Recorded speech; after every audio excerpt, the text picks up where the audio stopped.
Basketball has always been a part of my life at an early age. I remember watching Shaq and Kobe play for the Lakers when they won their first championship. Kobe wore the number 8, and I'm the youngest of 8 children, so I felt like it was destiny for me to be a hooper. From 2020, I was at Sacred Heart University. I finished. I was an All-American, and I graduated college early, a year early. My mother was very proud. I got my bachelor's in finance, econ, and accounting. Following that, I went to the University of Tennessee to pursue my first master's in agricultural and natural resource economics, while also playing basketball at the University of Tennessee. Due to that year being COVID, the NCAA gave us an extra year, so I decided to pursue my second master's at California State Fullerton. And that was the year that everything took off for me. I won a championship, and it's been great, and it prepared me to be a pro that I am today.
When I didn't get drafted, I knew that my time was going to come. Just like everything in life, when I graduated high school, I didn't have any Division I scholarships, but I still found a way to go Division I. When I was at Sacred Heart, I didn't get recruited by any high major schools, but I still ended up playing at Tennessee, which is in the SEC, and we were the #1 team in the country. So for me, I always had this motto, always come to the party late, but I'm at the party don't start till I get there. So I just know it's a matter of time before I end the NBA, and I'll be playing with everyone I belong.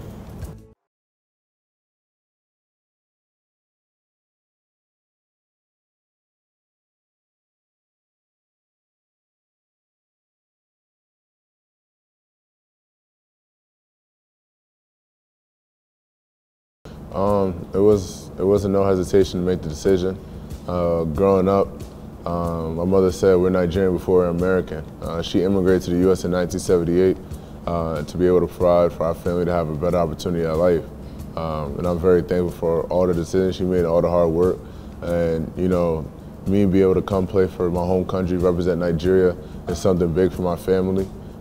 Something that many of my family in Nigeria never got to see me play. They just hear stories about how I play basketball. And for me to have this opportunity to have them chartered from the east to the west to come watch me play, stay in Echo Hotel. Many of them never even left the village before. To have that experience is very beautiful. So.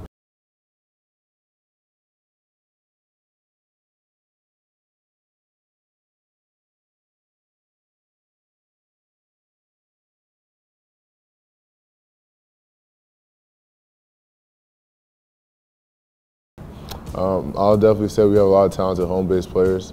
There's a lot of talent in Africa that just been untapped potential. Nigeria is just a country, we have a lot of hardworking individuals who just seek opportunity.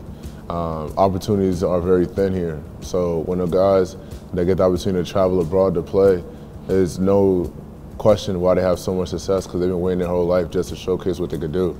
As for me, coming over from the U.S. back home, it's great to connect with the home-based players, share my story. They tell me more about their story, and we share information that can help each other both in our careers. And I feel like that's what it's all about. No matter where you are in the world, we're all Nigerian at the end of the day.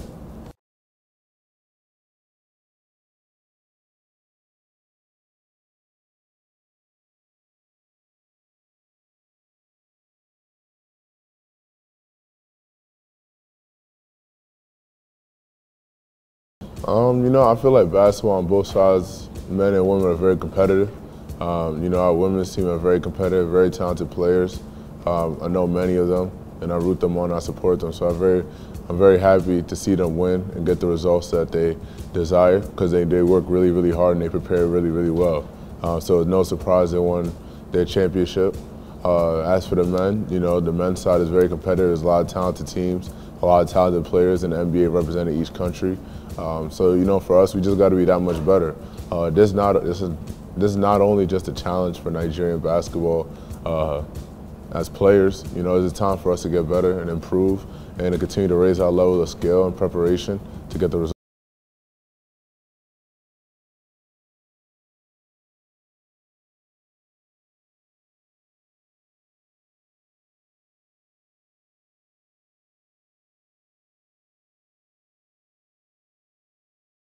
In the world of basketball, I'll say Kobe Bryant. You know what I mean? Like I said, I wear 24 because of Kobe. He's my favorite basketball player. He preached everything that I live by: hard work, dedication, and passion, and believing in yourself. If you don't have those things, if you're not a confident individual, how can you make your dreams come to reality if you don't believe in yourself? And as for me, I was a late bloomer. I wasn't very talented early. I worked really, really hard. I was always in the gym 4 times, 5 times a day, just to catch up to the competition and just to make a name for myself. It's just only now, the past couple years, you know, I'm starting to see the fruits of those labor pay off, and you know, I'm able to showcase my skills at the highest levels. And for me, that's what life's about. You know, you may not get rewarded early for your efforts, but if you stay consistent enough, you know, everything will manifest in its right time.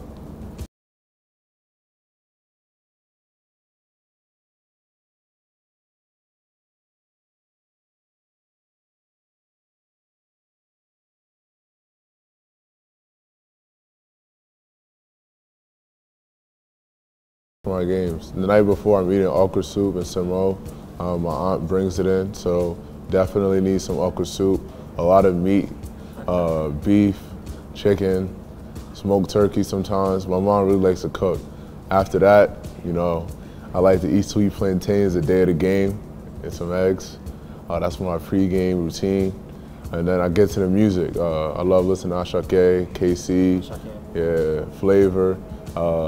Sister Agatha Moses, I listen to her right before I go on the court, just to have that gospel feel and to make sure, it always reminds me that God's with me every step I take in this journey, and I love her music. So those are my pre-game routines and what I like to do before the game, and it puts me in a different place.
As for me, you know, My experience compared to other guys' experience is pretty different because this is my first time, so I don't really know much previously what happens or anything that goes on behind the scenes because, like I said, if it wasn't for Chiemezi Metu, I wouldn't be on the team because he reached out to me and asked me to come play, and I took the opportunity. And I came to represent Nigeria from a sense of pride, and I feel like many of the other athletes who come here represent our country, they play for pride, just to represent, and it comes with a lot of sacrifices because you never know what goes on behind the scenes, what you're so entitled to, what's supposed to happen.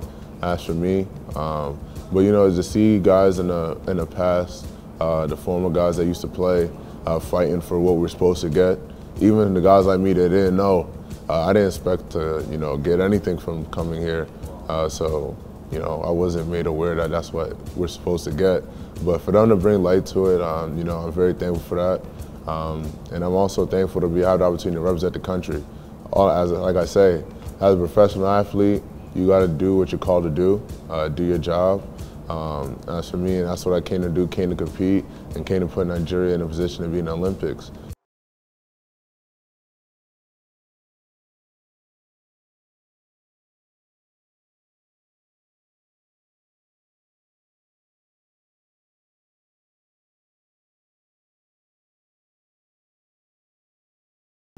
Oh, absolutely. I already have a lot of projects throughout the continent. Myself and two of my close friends from college, we started something called Meta Africa Sports. We do enrichment programs throughout the continent. We just finished our basketball league in Mali, actually. We had over 700 kids, 35 teams, boys and girls, under 17. We had a tournament there, running throughout the whole spring and summer. We did a shoe drive. We raised 1,000 shoes that we're going to be shipping out throughout the continent to Nigeria, Ivory Coast, Mali, and different countries to give to less fortunate children who didn't have any shoes to play in. I just had a basketball camp a couple of days ago with my friends from Educational Basketball, Coach Ejimofor and old Toby, right here in Lagos, actually. There was a kid that came in, he's about 6'10". He didn't have any shoes, but he just wanted to play basketball. So I took the shoes off my feet and gave it to him and ran the workout on my socks. But the kid was happy because he got a nice pair of shoes and he was able to have a good workout. And I'm just very thankful to have that impact on a child's life because I remember me growing up, it wasn't always nice. Like, we were so poor, the only thing we could afford was to dream. So at that time, I was just dreaming big and wanted to work hard. And God blessed me to have the opportunity to bless others.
Story, I try to live my life and share my experiences growing up, especially as an athlete, use my platform to inspire the youth.